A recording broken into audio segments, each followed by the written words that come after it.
جنہوں نے اپنے دین کو تماشا اور کھیل بنا رکھا تھا اور دنیا کی زندگی نے ان کو دھوکے میں ڈال رکھا تھا، تو جس طرح یہ لوگ اپنے اس دن کے آنے کو بھولے ہوئے اور ہماری آیتوں سے منکر ہو رہے تھے، اسی طرح آج ہم بھی انہیں بھلا دیں گے۔ اور ہم نے ان کے پاس کتاب پہنچا دی ہے جس کو علم و دانش کے ساتھ کھول کھول کر بیان کر دیا ہے، اور وہ مومن لوگوں کے لیے ہدایت اور رحمت ہے۔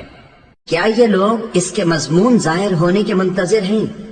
جس دن اس کا مضمون ظاہر ہو جائے گا تو جو لوگ اس کو پہلے سے بھولے ہوئے ہوں گے وہ بول اٹھیں گے کہ بے شک ہمارے پروردگار کے رسول حق لے کر آئے تھے، بھلا آج ہمارے کوئی سفارشی ہیں کہ ہماری سفارش کریں، یا ہم دنیا میں پھر لوٹا دیے جائیں کہ جو عمل بد ہم پہلے کرتے تھے وہ نہ کریں بلکہ ان کے سوا دوسرے عمل کریں۔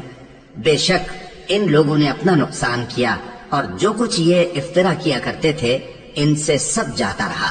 کچھ شک نہیں کہ تمہارا پروردگار اللہ ہی ہے جس نے آسمانوں اور زمین کو 6 دن میں پیدا کیا، پھر عرش پر جلوہ افروز ہوا۔ وہی رات کو دن کا لباس پہناتا ہے کہ وہ اس کے پیچھے دوڑتا چلا آتا ہے، اور اسی نے سورج اور چاند اور ستاروں کو پیدا کیا، سب اس کے حکم کے مطابق کام میں لگے ہوئے ہیں۔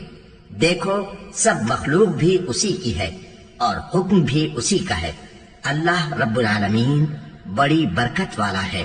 لوگوں اپنے پروردگار سے عاجزی سے اور چپکے چپکے دعائیں مانگا کرو، وہ حد سے بڑھنے والوں کو دوست نہیں رکھتا۔